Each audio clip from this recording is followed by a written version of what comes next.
I'm going to share with you my exact simple strategy that brought my business $240,068 in the last 12 months. I'm going to be sharing an exact breakdown of where the money came from, what streams of income I have, and my exact business strategy that you can learn from and even replicate. So let's dive in. Okay, first let's break down all the different income streams of the $240,068. And saying $240,068 is like really awkward. So I'm just going to say 240,000 going forward. So let's break down the different income streams and I'm going to share with you what percentage of that revenue each of these income streams accounts for. Okay, so 76% of the $240,000 in revenue that my business made in the last 12 months came from digital products. And the majority of that came from my main focus digital product, which is my membership called Freedom Creator Club. Okay, 10.75% of the total $240,000 in revenue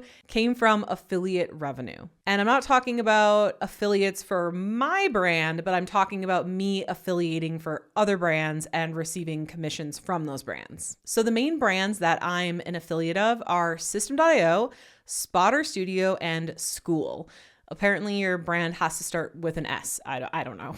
And out of those brands, by far the most revenue came from System.io. And I think that is solely because that is my main focus and main thing that I affiliate. Because simply put, I am teaching people how to make money with digital products. And in order to do that, you are going to need things like a website, funnels, sales pages, email marketing, all that cool stuff. System.io is what I use to do all of those things. And so, of course, it's very easy and natural for me to recommend it to others as well. And by the way, if you want to check out System.io or you want to get started with a completely free account, not a free trial, a free account for up to 2,000 email subscribers, you can snag your own free account with System.io in the link in the description below this video. Okay, so can you see how there's a theme here so far on the things that are making more money are the things that I am focusing on the most? Keep that in mind. Okay, 8.8% of the 240,000 came from YouTube AdSense. I did over $20,000 with YouTube AdSense in the last 12 months. Like, how cool is that? I started YouTube to grow my following and my email list to sell digital products. I didn't even know really about YouTube AdSense or the YouTube Partner Program when I started.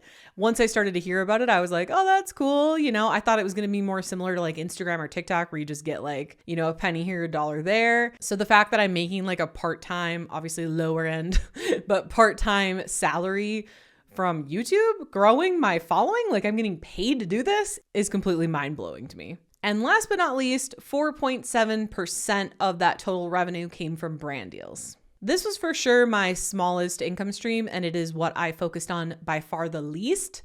So once again, you can see the pattern here. Because the truth is that what you focus on grows. I know lots of other people who have similar YouTube channels to me getting similar views, and I made 76% of my revenue from digital products. Whereas I know other creators who have made 75-ish% of their total revenue mostly from brand deals, because that's their main focus. And my main focus is digital products. And so I just want to share that really the takeaway here is that what you focus on grows, and you want to make sure not to focus on a lot of things because you really cannot put your focus in every single direction. So you kind of have to get strategic about, okay, I want to grow a YouTube channel, but where do you want your main source of income to come from? For me, I prefer digital products because with, for example, brand deals, it's a lot of trading time for money. You know, I have to negotiate with the brands, film the brand deal, get them to review the brand deal, edit the brand deal into the video, schedule it. You know, it's a lot more work than just, you know, setting up a digital product and a checkout page once and continuing to get sales when you make more YouTube videos. But it really just depends on the type of business you want to grow. Okay, but let's talk about exactly how I actually got these sales and how this simple strategy actually works. Okay, so first, I'm just gonna literally sum this all up into one paragraph, my exact business model, okay? Just everything I do can be summed up into one paragraph, which is why I feel like this is a simple business model. Okay, so essentially what I do is I put out consistent YouTube videos every single week, and those YouTube videos bring me views, aka traffic, and in those videos, I promote my freebies, which are just free digital downloads. And in order to get those, you put in your name and your email to get them delivered to you and also to join my email list. Because I know that email marketing is 40 times more effective at making sales than social media alone. And then the people that get on my email list, I have a bunch of automated emails that move those email subscribers to purchasers of my digital products. And that's really it. I make YouTube videos, I move people to my email list, and I make automated sales. And of course, you're wondering how do you make affiliate money and brand deals and all that other stuff? That just comes naturally because I put those links in the description of my videos, and I also mention them in my videos as well. And something like brand deals, well, the more videos you make, the better they do. People will reach out to you to want to sponsor your videos. So it really all comes down to just consistently posting YouTube content, moving people to email subscribers, and selling with automated emails to make those digital product sales. And all the other streams of revenue happen by creating YouTube videos. And how I made the majority of my revenue was from digital products. And my main digital product is a membership called Freedom Creator Club. And this digital product does have an order bump and an upsell. An order bump is like something you can add on the checkout page. So when they go to buy, they can click if they want to add an additional thing or not. And after they buy, it will take them to another page asking if they want another additional thing. That's called an upsell. So I do technically have like multiple products, but Freedom Creator Club is my main focus. I do also have a lower ticket digital product that's like $29 to $49 depending on when you purchase it. That is my 14-day YouTube Quick Start product. But that product was created with upselling people to Freedom Creator Club in mind, and that is exactly what it does very, very well. So as you can see, everything stems back to having a main focus, and that main focus for me personally is Freedom Creator Club. And this is when I start to get a lot of those questions like, well, do courses not sell? Do ebooks not sell? Do templates not sell? No, it doesn't matter. Like everything will and can sell. It's what you focus on. So like with my last business, when I focused on my ebook Model Call, that's when I grew it to $500,000 in sales. You can absolutely sell an ebook. You can sell templates. You can sell whatever type of digital product you want. For me, I have chosen this membership because it just fits what I'm teaching. And I do love the monthly recurring revenue type of business model. So I just want to be very clear on that the reason this is selling for me is because it's my focus. It's what I'm focused on selling. It's what I'm focused on promoting. I could easily have this be any other type of digital product, but this is what I have chosen. So just remember, any type of digital product can sell, but it's up to you with what you want your digital product to be about and what type of digital product you want to package that information inside of. So now you might be wondering, well, how passive really is this type of strategy, or how passive really is my business? And the truth is that now that I have my membership built out and selling, my business is truly very passive. And by the way, passive does not mean no work. There is nothing that is just no work. Lay down and bed rot and money will rain on you. Like that does not exist. Okay. However, it is mostly work up front to build out, and then it is minimal work to maintain. Because remember, even putting your money in the stock market, which is like the most passive thing I can think of, you still need to actually make that money, which is not passive.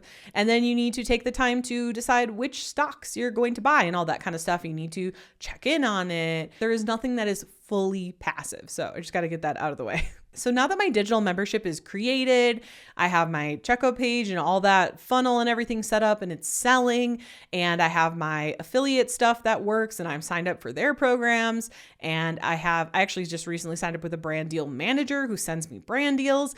It is all very passive. So for me, I mostly am working on my YouTube channel. That is like my number one thing is I'm continually learning about YouTube, learning how to get better at YouTube, researching the topics I'm going to do every single month, writing the scripts, taking the thumbnails, recording the videos. And I know it sounds like a lot, and I'm not going to lie, it is work for sure, but I find it really fun. And I spend about 1 to 2 days a month recording the videos. And I would say I spend about a week, but I only work about 4 hours a day for 4 days a week doing like finding the titles and scripting the videos and all that kind of stuff, in case you're wondering like how much time I spend on it. I do also do 1 1-hour meeting a week with a couple contractors on my team.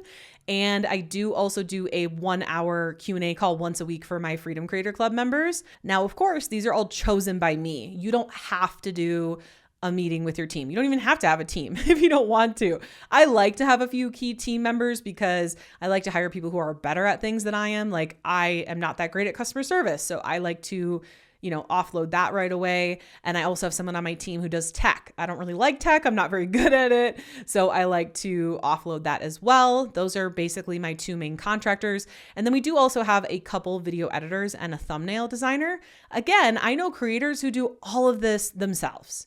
So you can definitely do it all yourself. It just depends on like what your experience is, what you enjoy. I like to work as little as possible, and I like having a little team to sort of bounce ideas off of. And it's just fun. I really enjoy it. And I like working, like I think I said this like a million times, but as little as possible. And I also think if you can afford it, offboarding your customer service is a really, really good idea, because when you're the business owner, you're going to take things really personally and having sort of like somebody else, receiving customer service emails and replying to them, I just feel like it makes your job a lot more enjoyable because, you're not dealing with like let's say someone emails in being like, I want to cancel my subscription. That's totally fine. They are more than allowed to cancel their membership. I don't expect every member to stay in my membership forever, right? But if I, the business owner, worked really hard to create that product and sell it, and then I get that email, it's kind of like, but if I have a customer service person handling it, it's not their business. They don't have to be upset about it, and I don't have to be upset about it, and the business just runs. So anyways, little tiny rant there, but when you're ready for it and if you can afford it, I do recommend hiring a customer service person. Okay, I also want to share that the $240,068 is revenue and not profit. Okay, I just want to be upfront about that. Now, I do have very, very high profit margins, so that's something to keep in mind. But even though I feel like this goes without saying that business owners share revenue online, I just feel like, I don't know, sometimes I get people commenting like, is it profit? Is it revenue? So just thought I would like throw that out there. Because after the revenue comes in, I do have expenses. Like I have a couple contractors to pay, and then I have some software fees and like recurring things, that I have to pay for. And then of course I have taxes. Taxes are going to be the biggest portion out of my revenue, but it is what it is. That is part of running a business, is paying taxes. Okay, so now that you know how my business brought in $240,068 in the last 12 months, you might be wondering how I've done over $9 million in digital product sales to date over the course of my career. But how do you do that? Well, it all starts with watching this video next here, because when you pair what you just learned with what's in this video, it's going to be way more powerful. See you in the next video.